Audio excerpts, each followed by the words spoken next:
भाइ खुट्टा टेक्ने ठाउँ पनि अब हुन्न अबको 4-5 वर्षपछि है।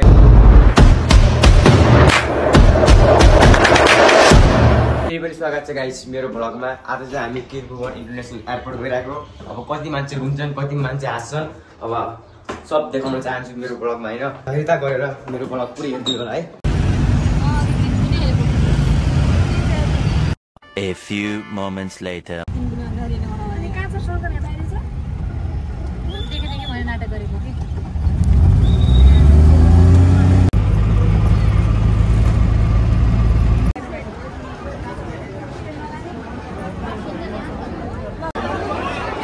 विदेश जाने युवाहरू गाइज यति धेरै छन्, सबजना हेर्न सक्नुहुन्छ हजुरहरू।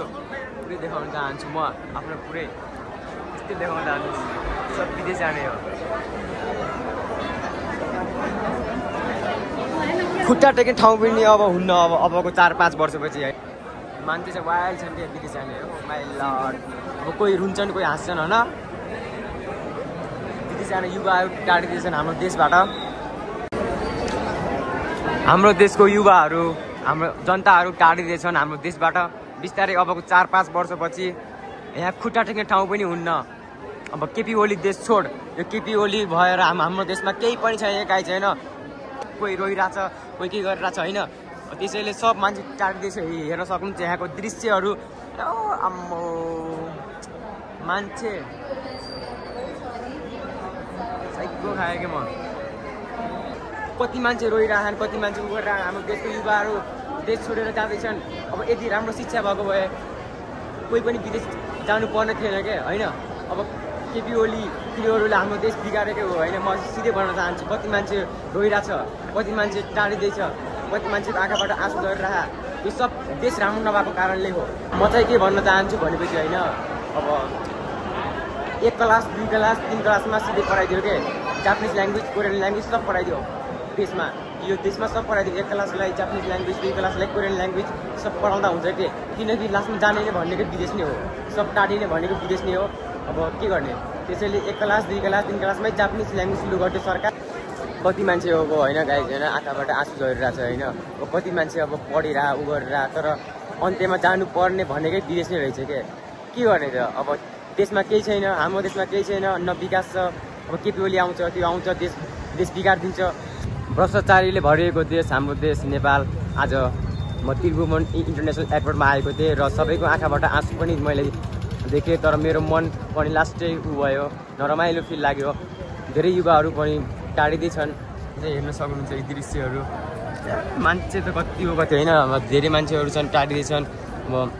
मैले चाहिँ अब आफ्नो भ्लगमा पुरै देखाउन चाहेँ। जति मिहिनेत गर्नुहोस्, जति सङ्घर्ष गर्नुहोस्, तर अन्त्यमा जानुपर्ने भनेकै नै विदेश नै रहेछ क्या। किनकि हाम्रो देशमा केही छ र। चाहिँ हाम्रो दाइहरू जापान जाँदै होइन, अर्को दाइ बुढाबुढी त्यहाँ छ है गाइस, अङ्गालो मार्दै मुस्कुराउँदै माया हो। 2 कपल्स गाइस, कपल हो होइन। देश छोडेर नै लास्ट अग्रियो गाई, यो चाहिँ लास्ट गफ होइन। म चाहिँ केही बोल्दिनँ है यस्तोमा चाहिँ। भनेको नै विदेश हो। अब जति पढे पनि, जति सङ्घर्ष गरे पनि अन्त्यमा जानुपर्ने भनेको विदेश हो क्या गाइज।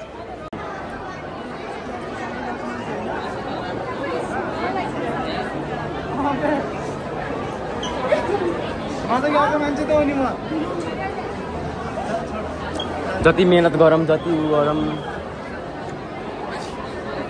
ल दाइ भाइ खै ओ दिपेन्द्र खै। ल दाइ गइसकेको छ होइन,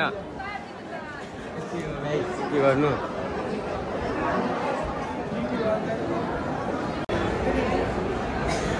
ल भाइ, Where are you from? Russian. Do you like our Nepal?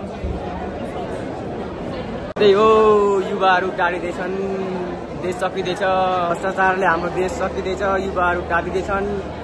अबको 4-5 वर्षपछि अब केटा मान्छे हुँदै हुन्न, न केटी मान्छे हुन्छ, न छोरा मान्छे, न छोरी मान्छे। अब युवाहरू सब सकिँदैछन्।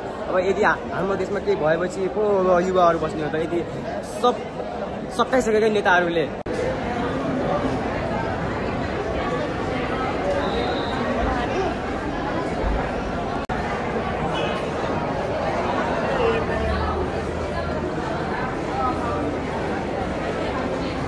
मेरो भाउजूहरू अब रुनुपर्ने बाध्य भएका छन्। के गर्ने यस्तो जिन्दगी।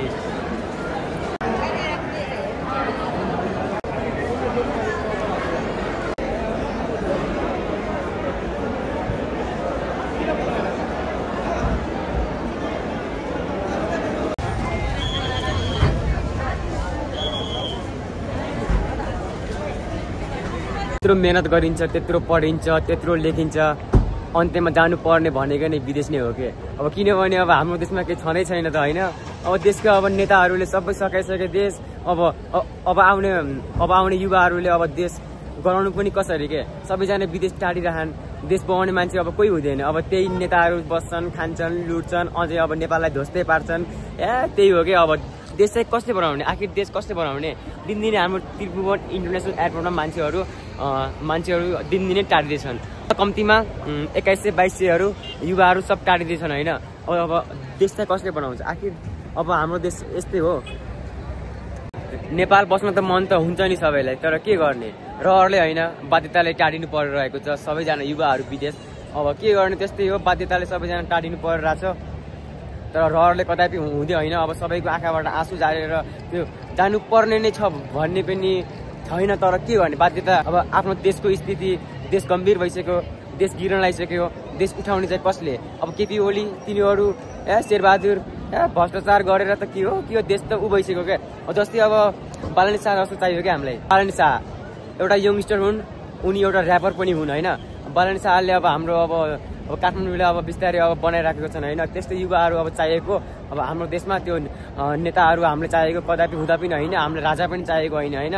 तर देश विकास गर्ने मान्छे चाहिएको हो क्या। कसरी हाम्रो देश विकास हुन्छ, अब कसरी मान्छेलाई रोजगार यहीँ नेपालमा दिने। बालनी शाहले अब हाम्रो अब काठमाडौँलाई सके जति आफ्नो प्रयास गरेको छन्। त्यस्तै नेता हामीलाई अरू पनि चाहियो क्या गाइस। एउटा होइन, हजारौँ चाहिएको हाम्रो त्यस्तै मान्छे होइन। एयरपोर्टबाट दाइहरूलाई छोडेर निस्किसकेमा गाइस, फेरि पनि भेट्ने छु। मेरो भ्लग हेरिदिनु भएकोमा सबलाई माया छ। लट्स अफ लभ फ्रम # काले। फर्किसकेका छौँ।